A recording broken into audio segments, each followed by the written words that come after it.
And welcome in. It is 4:30 Central Time on a hump day in Nashville, Tennessee. That can mean only one thing. It's time for Dental Profits webinar series. I'm so excited to be with you today. I can't even talk plain. We are going to mix it up today, and we're going to answer a real question live on camera. Stay with us. Be right back.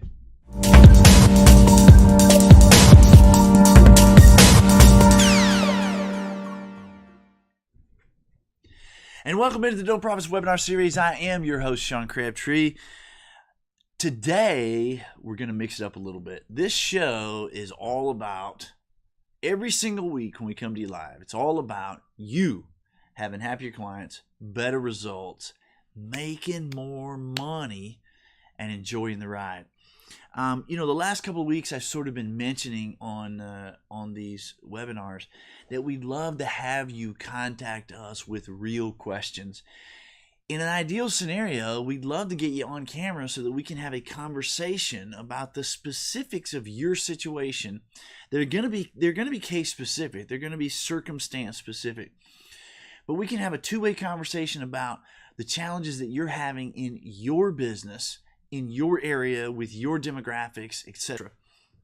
And so I still want to invite you to do that. And if you'd like to be a part of that, please reach out to us at admin@thecrabtreegroup.com. Is that the best place to go, Mr. Producer? Oh, it's actually Dental Profits at the Crabtree Group. Actually, go to Dental Profits, Mr. Producer says. Dental Profits with an S. At Crabtreegroup.com. If you'd like to be scheduled in on one of our upcoming episodes. Of course, if you want to do like this and just send us a great question, we can do our best to answer that on air, but there are going to be lots of other questions. So again, it's all about you having happier clients, better results, making more money, but it's also about enjoying the ride. And so here is an actual question that came to our attention this week. I'm not going to get it's fairly long. I'm not going to get into all of it, but basically, it's a little bit. It's like the title that we use for this particular episode. Stop flipping burgers and start making money. This is a dentist, and what he says is, you know what? I'm really trying to get off of the hamster wheel. Over the years, I've had dentists say things like, I'm tired of trying to get off the hamster wheel. I'm tired of feeling like I'm making the donuts every day. I'm tired of flipping burgers. I'm tired of coming in and making the biscuits every day. And then he goes on to say, I want to start making some actual profit. My practice is in a small town. I'm the only dentist. I have 4 rooms, 4 ops. We work 4.5 days a week. I've got 4.5 days of hygiene as well. And I'm barely making ends meet. I'm working 4.5 days. We take every PPO known to man, and any profit that I do make goes directly to my business debt. We see around 10 to 15 new patients a month, more in limited basis, and et cetera, et cetera, et cetera. What he's saying there is, at the very first sentence, I am trying to get off of the hamster wheel and start making some actual profit. And I think it's a really good analogy. The hamster wheel is a good analogy because you feel like you're coming in 4.5 days a week and you're cranking,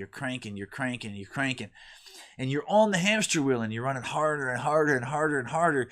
And at the end of the day, when the hamster wheel stops, you're in exactly the same place that you started. You're not getting ahead. So we don't have any other information than what we have right here. I'd love to be able to ask him some questions on camera, but there are several things that we need to talk about right out of the chute. They're going to help you out. One of the things that we normally hear, and I'm telling you this because I want you to strike it from your vocab. No matter what business you're in, if you're in a service business, if you're an HVAC, a CPA, if you're an attorney, if you are a financial services type person, if you are a dentist, those are service businesses. And as a service business, one of the things you got to really, really be super cognizant of is the way to create profitability is not. The way to create profitability is not lying in the offerings that you have. Now, down the road, if everything in your business is maximized and you want to increase your mix of offerings, the things that you do clinically, the things that you do tactically, the things that you do technically, certainly those can help. But if all the areas of your practice are not maximized, adding things to your service mix, and we hear this a lot from dentists, I'm really trying to figure out how to be profitable. There's Dana and Casey. Thank you guys for joining in. I'm really trying to figure out how to be profitable, and so I'm thinking about taking some implant courses. I'm thinking about taking some, some courses on sleep and TMJ and all this other stuff. Listen, if the areas of your practice are not maximized, Invisalign or all of these other things that you add into your mix of services are not going to help you become more profitable. Now, if the areas of your practice are profitable, or any other business, if you're in HVAC and you want to add a new service about a duct cleaning or whatever, thinking that's going to make you profitable, if the aspects of your business are not systematically where they need to be, adding to the mix of services, it's not going to get you where it is that you want to go. So, what we're talking about here, there's Brandy, Kapka, and Dana and Casey. Thank you guys for joining me. What we're talking about here is a real question that came to us, and basically the gist of it is this: how do I get off the hamster wheel and make some actual profit? I'm working 4.5 days a week. My team is working 4.5 days a week. I'm making barely enough to break even. When I do make any profit, it goes right to the business debt, and I'm really taking nothing home, and I'm working my tail off, and I got to get off the hamster wheel. What do I do? One of the best ways, we're going to talk about several, but one of the best ways we're going to talk about when we come back. Stay with us. Yes, a 98% acceptance rate or better is possible. Yes, you can do it. And yes, it's not as difficult as you think, and I can show you how. I've created a course specifically to cover these topics. It's called the Dental Profits Academy. New patients, existing patients, dormant patients, exactly what to do, what you're trying to accomplish, and how to do it, and what role everybody on your team plays. Intake calls, chairside, financial arrangements, reinstatement calls. It's all there, step by step. It's online, and you can learn it at your leisure. Go to thecrabtreegroup.com and click course for more information.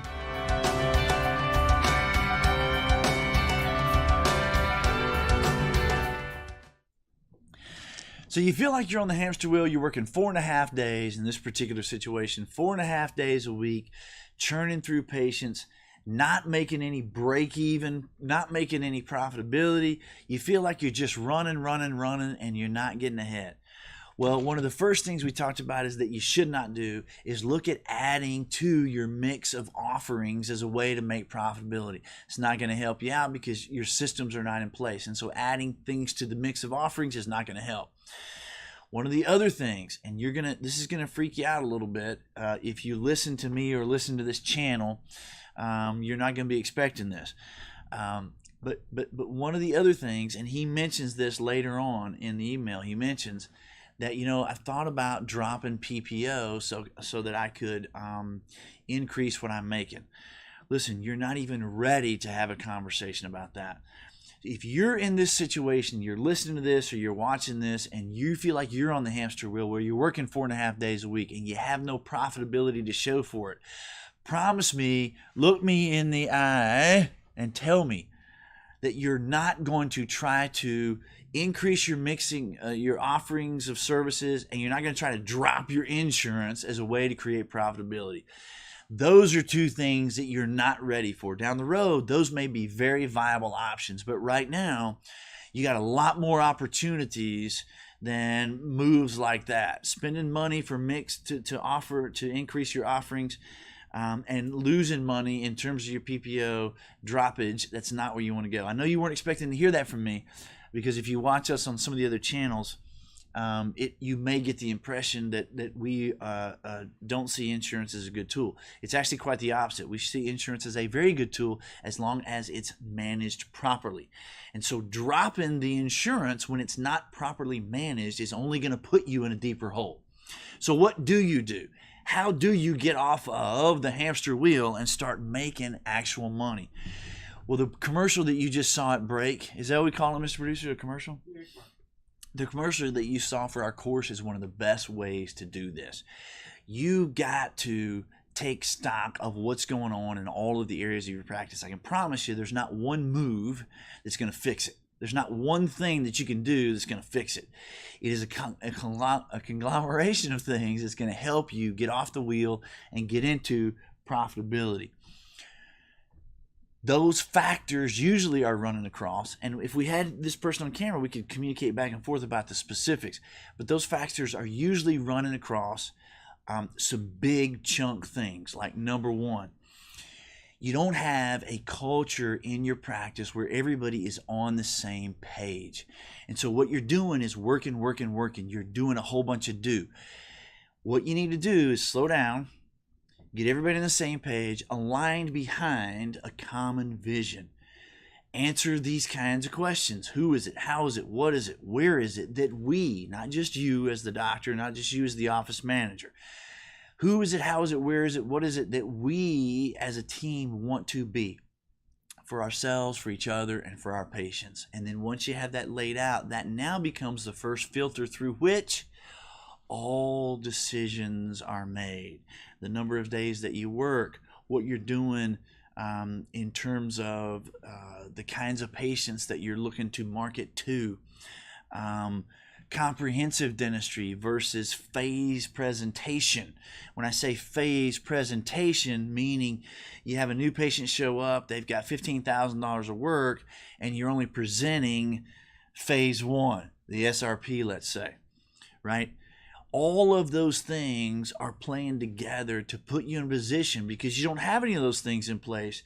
You're just burning and churning and running on the hamster wheel, and you're not getting anywhere. And you got no profitability to show for it. Putting a big time focus, like the commercial that we saw at break, putting a big time focus on learning how to create value. This particular email is talking about, maybe I want to get rid of all of my PPO. We talked about that a second ago. Listen, if you don't have a historical tracking,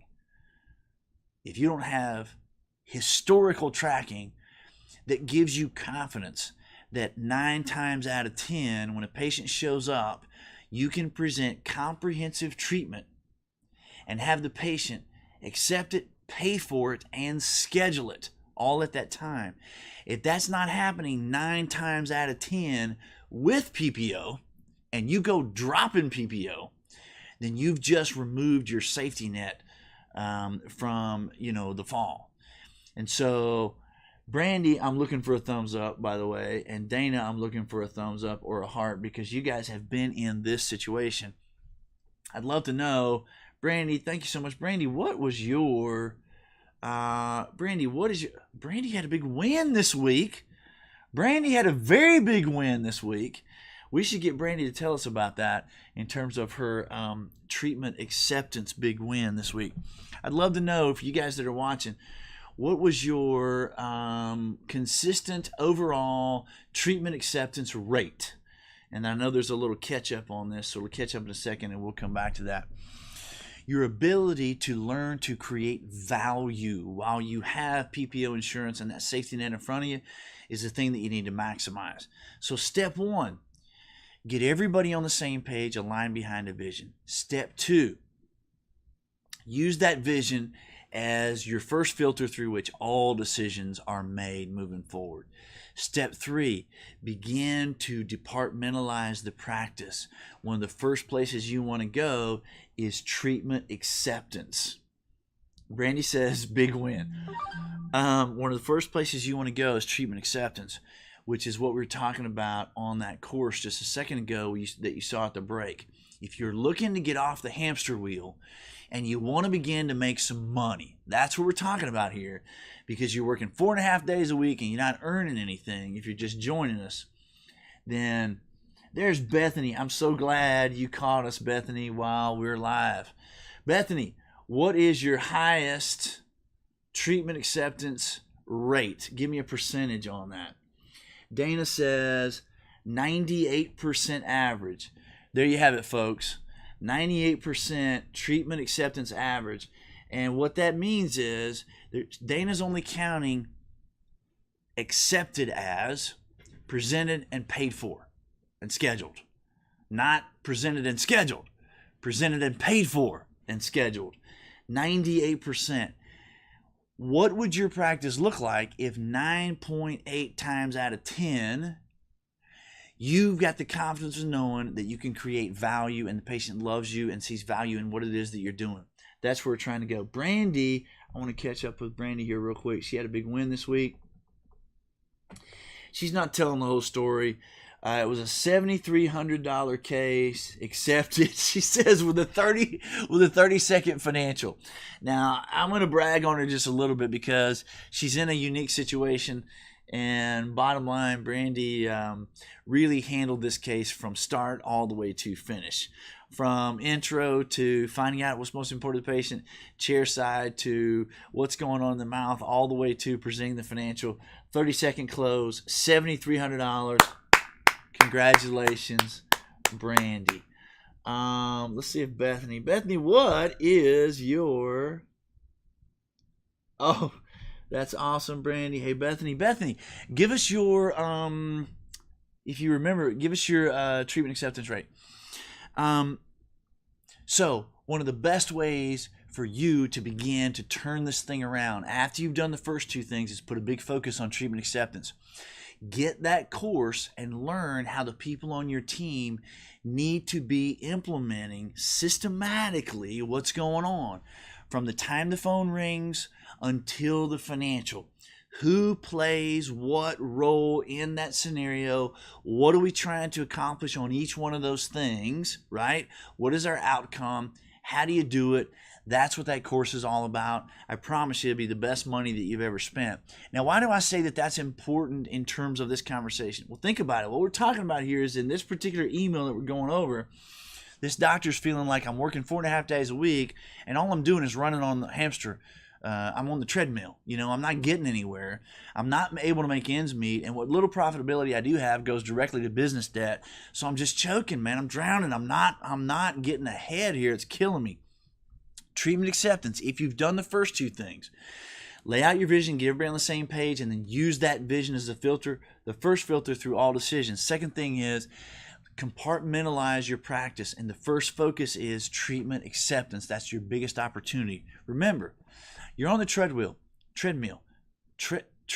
What is hamster wheel or treadmill? Thank you, Mr. Producer. If you're on that, okay, cool. If you're on that treadmill, you're already seeing the patients. You're already doing the work. But the chances are really good, without me knowing anything else and diving in, you got a big opportunity with presenting comprehensively. Number one, you got to learn how to create value so you can have the confidence to present the entire case. Number two, you need to learn how to create value. I see this all the time. I just did a video on this the other day. Whatever your service business is, you got into that service business because you enjoyed the technical, tactical, clinical aspects of that business. But here's the thing, you got to understand what you do with HVAC or what you do as an attorney or a CPA or what you do as a dentist. Those things are not important. Nobody wants those things. Those are only the means to an end. You and I and everybody we know as consumers, we want certain things that we perceive are valuable. And those things that are valuable are emotional and has nothing to do with teeth or clothes or cars or shoes or any of that. So your focus on what you do clinically is not going to help you be successful. Learning to find out what's most important to your patients and then creating value for what it is that they need clinically, that's going to make all the difference in the world. To use Dana's analogy here, 98%, think about it like this. If you take the current patients that you're seeing 4.5 days a week on the treadmill, churning, that you're not breaking profitability on, You're already seeing those patients. If you take that same scenario and don't change anything else, present comprehensive dentistry, the entire case, and 9.8 times out of 10, that patient is paying you for that entire case at the time that they schedule it. What would that do for your profitability? Let that one sink in a minute and wash over you, because I can tell you what it'll do. What we see is an average of 48% growth, and it's not uncommon for our practices to grow 100%.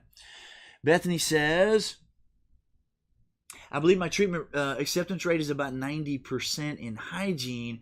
Our office as a total is at 60%.